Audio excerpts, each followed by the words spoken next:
Congressman Jonathan Jackson is here. Jonathan, how are you? How are you, Joan? You just have too much love to give. I heard your other program. Not for everybody, Jonathan. I don't know Not for everybody. Okay. Thank you, Joan. Oh, Jonathan, there's so much going on right now. It's hard to even figure out where to start. What's been on your mind today? Groceries and Medicaid. That hunger is real in the United States of America.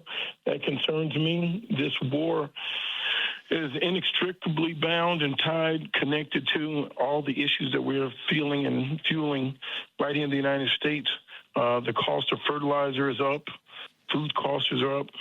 The diesel cost is up, and all that translates into the cost of everyday people. The stories I'm hearing from people that are simply at the end of their wits. So, I want people to feel encouraged, and I know we separate the church and the religion, but please stay prayerful, stay mindful.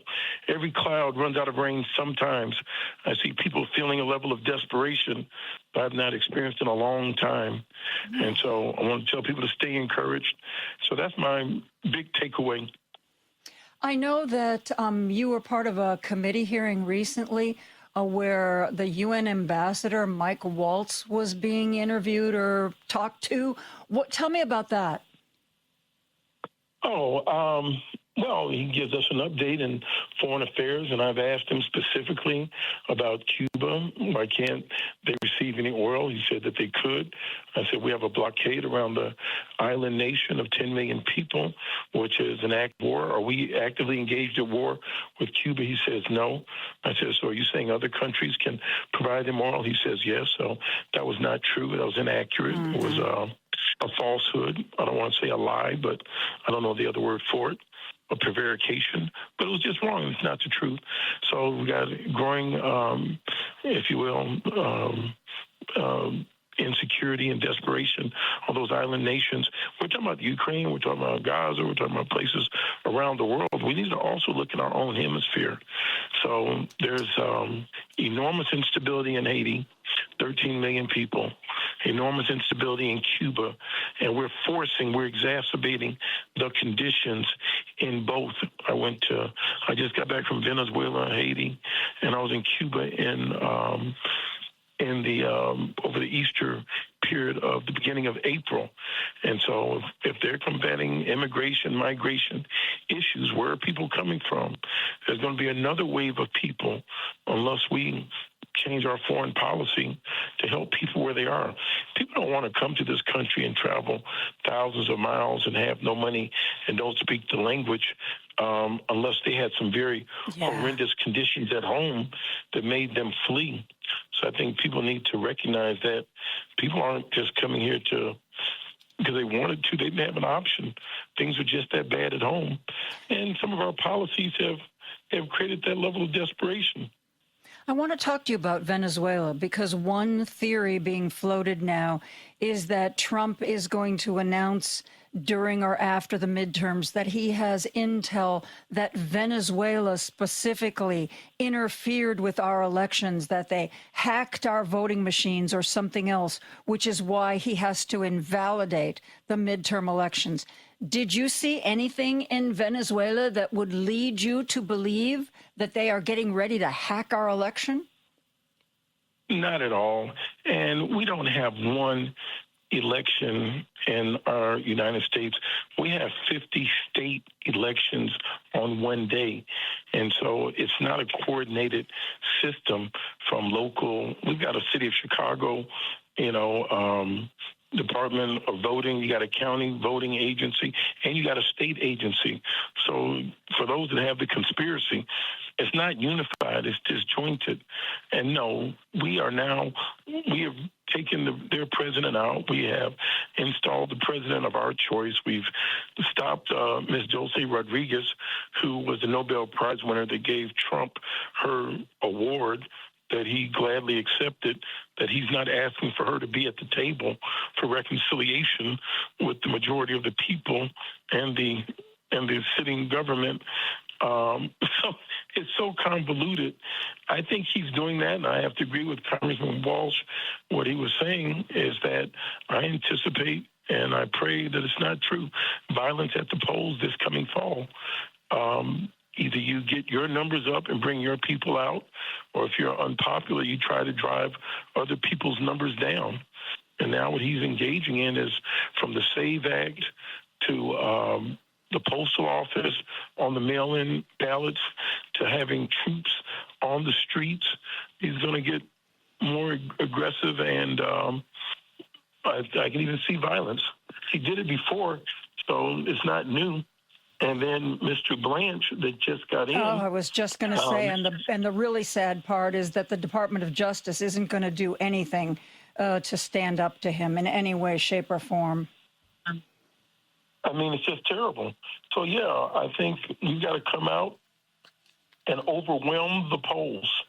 We can't come out just in great numbers. The numbers have to be so overwhelmingly convincing. And I don't know why the senators would give the president his personal attorney. The attorney general is supposed to be the people's attorney. He's letting him hire his personal attorneys that have found a way for Elaine Maxwell to be in a cushy environment, to pardon all the people from January 6th that killed officers. I mean, it's just really sad. Let me tell you, Joan, the part that gets to me is I oftentimes tell my colleagues on both sides of the aisle, children are watching us. So what kind of precedent are we setting? Yeah. Jonathan, I have a question you may or may not be able to answer because it really puzzles me. Talking about Todd Blanche, the vote that could have stopped it, instead the vote that made it happen was Bill Cassidy's vote. Bill Cassidy, a senator Donald Trump primaried out of office, ended his political career. A doctor who also voted for RFK Jr. Bill Cassidy knew he could stop Todd Blanche, but when he made that vote at 3 or 4 in the morning, he was crying. Oh, I know people will be mad at me for doing this. Why? He's got nothing left to lose. He's old. He doesn't need another job. He's got money. It's not like he needs to, be a lobbyist or sit on some board. Donald Trump ended his political life and still he toes the line. Why, Jonathan? Why? You have another question? I mean, like, have you no shame? I mean, didn't he do the same thing? Well, there's one thing I can certainly appreciate about President Trump. I say this tongue in cheek, is that he's an equal opportunist on turning on people that were close to him. So when you see Jeff Sessions, who was the first person to endorse him and take him down, and then the way he took out Jeff Sessions, and then they all fall back in line. Then when Jeff Sessions decided to run for his Senate seat again, Trump would not support him, and Jeff Sessions was begging him, Trump is doing a great job. I'm like, he's ignoring you. So you've had Tillerson, North Carolina, that could have done something different. Yep. He didn't. The president took him out. Cronin, he took him out. And they all have votes. And they still fall in line, and I don't understand it. The only one I respect is Thomas Massie, because Trump really screwed him over, and Thomas Massie is ready to burn it all down. And maybe I'm not a very nice person, Jonathan, but I can relate to that a lot more than I can relate to the Tillerses and the Cornins and the Cassidys. You talking about some burn, baby, burn? You're funny. No, I definitely understand that. It's like, I don't know, it's like shameless. So he took out 3 of his own. He's eating his own. It's like a Greek tragedy. Mm-hmm. And they will still vote with him. It makes no logical sense. The only sense I can make out of it, Joan, would be that they want to stay in. They want to go to the Christmas party, and they will. And so they don't want to be on bad paper with any of the corporations that. And it's just not them. You say he doesn't need any money, but they've got children that become lobbyists, and children that may want to run for office, so they want to stand with the party and don't want to be persona non grata in the eyes of the president. But if it's for a matter of principle, like, you'd have to say no, and I'm not a fan of Mike Pence, but I do find the good that you can say about everybody and somebody. Mike Pence, the nation owes him a debt of gratitude. Yes. He held the line. He would not cave. I mean, we were on the precipice of a coup. Yeah. And Mike Pence, I don't know what happened, but he did the right thing for the right reason. And I even talk about George W. Bush. I let people know as the president attacks diversity, equity, and inclusion, and goes on saying that he wants to redo American history because it's been divisive. Well, we didn't create the history. It is what it is. But if you look at George W. Bush, he dedicated the land for the African American History Museum in Washington, D.C. in a prominent place. His father, George H., dedicated the land for the King Monument in Washington, D.C. So that wasn't Bill Clinton or Barack Obama. That was two Republicans. So if they do some good, I'd be glad to say it. And the things I disagree with, I'll say that as well. Yeah. Jonathan, we need to take a break. I'm talking with Congressman Jonathan Jackson. We will be right back with more after this. Now back to Joan Esposito, live, local, and progressive on WCPT 820. With me is quite possibly the best congressman in the entire state of Illinois. Jonathan Jackson is here. And Jonathan, what's going to happen in the final months of this term? And then I want to ask you what Dems' plans are for the future. But first of all, what's going to happen in the remaining time of this year? Well, the economy, I believe, is going to continue to contract. You're still beginning to feel the effects of the one big bill. There were $19 billion of food cuts to the Supplemental Nutritional Assistance Program.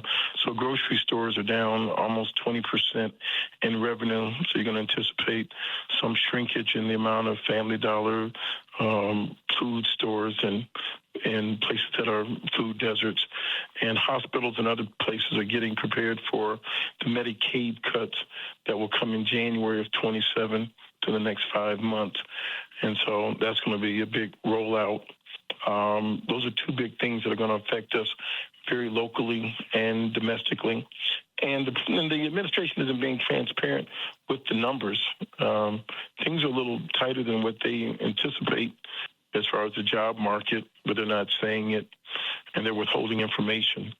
So I expect the president to continue his rampage on this voting with the SAVE Act. When we go back into session around September 3rd, I think you're going to start seeing, I don't know, I'm concerned. I'm very concerned. Particularly, there seems to be a little spike in sort of these violence. Like, somebody's got to answer what happened with Nolan Wells in Mississippi. Nolan Wells is a case I really haven't talked about. So explain what the situation with Nolan Wells. It's in the state of Mississippi, African-American young man out with many of he's the only guy in the group of maybe 8 or so young men, and they go boating. Seems to be these are his classmates, and then they can't find him after the end of the evening, and so 2 days later they find him, his phone, all the other young men made it back home. Somebody had his phone. The messages have been deleted, and they said it was accidental. And now there have been 2 autopsies. Things aren't adding up, but it was on federal property off the coast of Mississippi. So the FBI will simply take a look at it, so we can get to the bottom of it.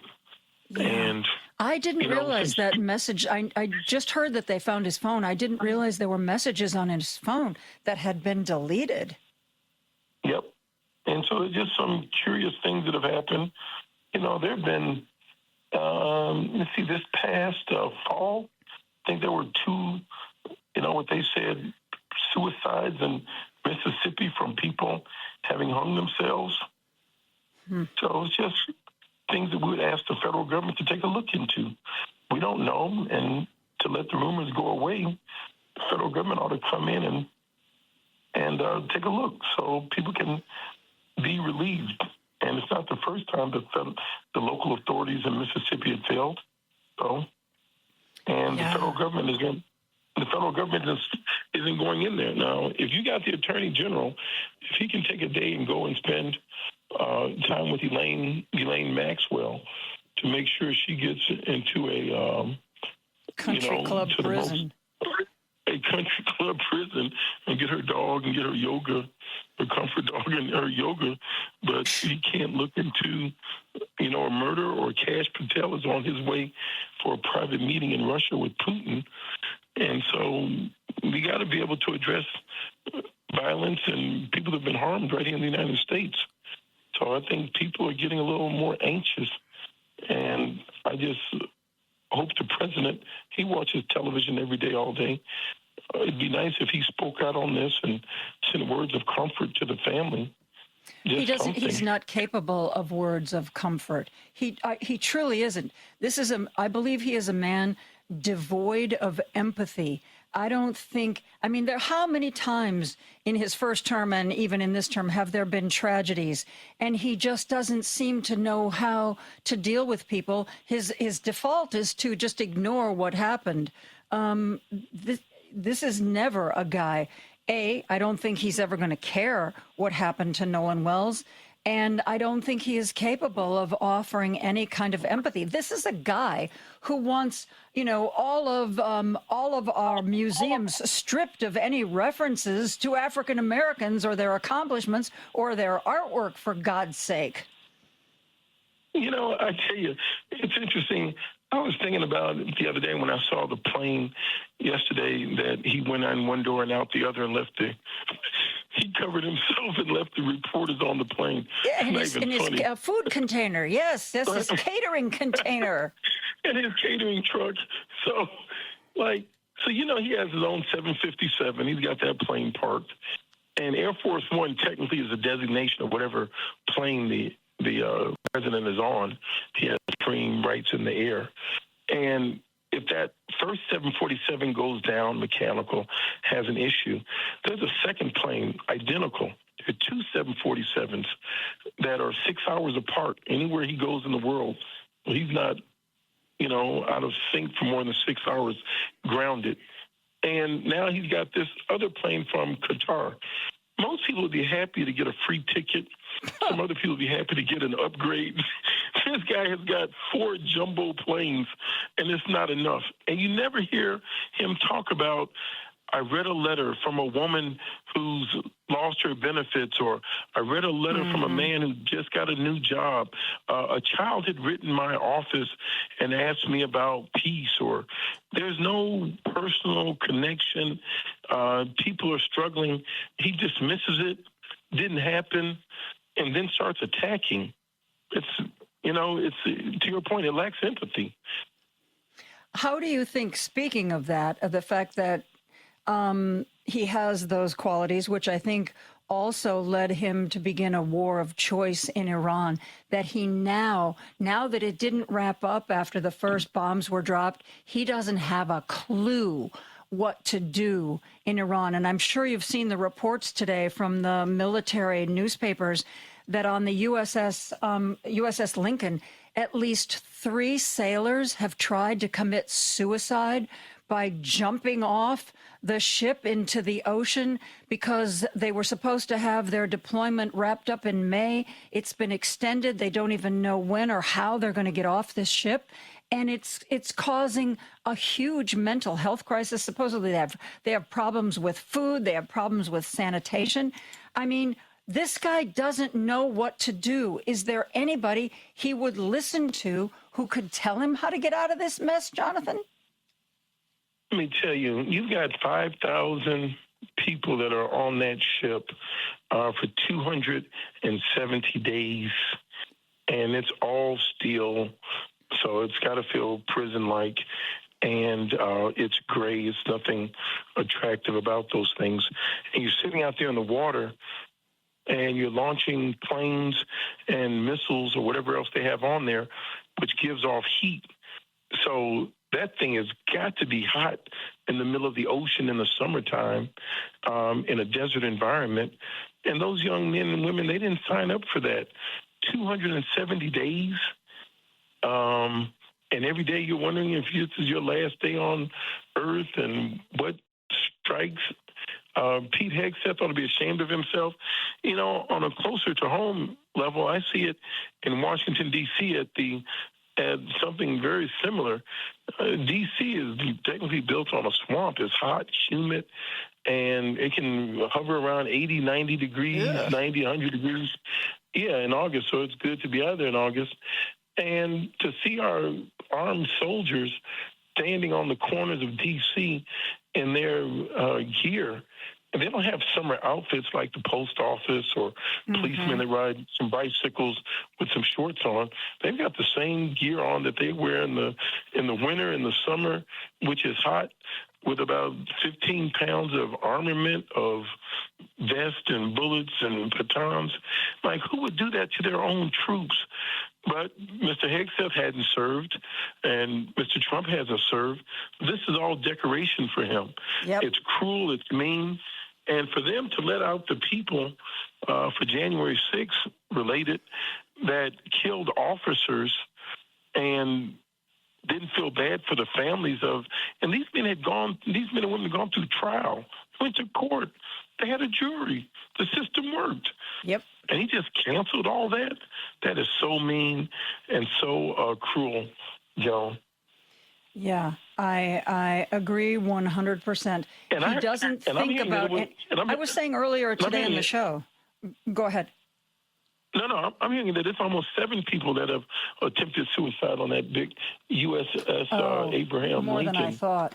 But, you know, what I was saying is he doesn't, to him, the members of the military, like on that ship and others, they're just pawns. They're just pieces on a checkerboard. They're not people. They're not anybody whose situation he empathizes with in any way, shape, or form. And, but didn't he say that about John McCain? He says, I don't have respect for people that got caught. Yeah. You know? We should have known right then and there that he was bad news. Jonathan, thank you so much. I hope you will come back over and over again. We love hearing what you're learning and what you're doing on Capitol Hill. Joan, I'm going to lock in. If you can, I'd love to do you much more frequently. Okay. It's a lot going on. Maybe, what do you think? Once a month or, maybe once a week, maybe once every day? I don't know. I'm flexible, Jonathan. Maybe. We're going to try to get to once a week. Let's lock it in. We'll make it happen. Sounds good. This will be our weekly segment with Jonathan Jackson, Congressman from Illinois. I love the sound of it. Maybe we can even get you your own music. Huh? What do you think about that? Your own jingle? Maybe we have to go to the studio and record something together. We'll take care of you, Jonathan. Thank you so much. Love you, Joan.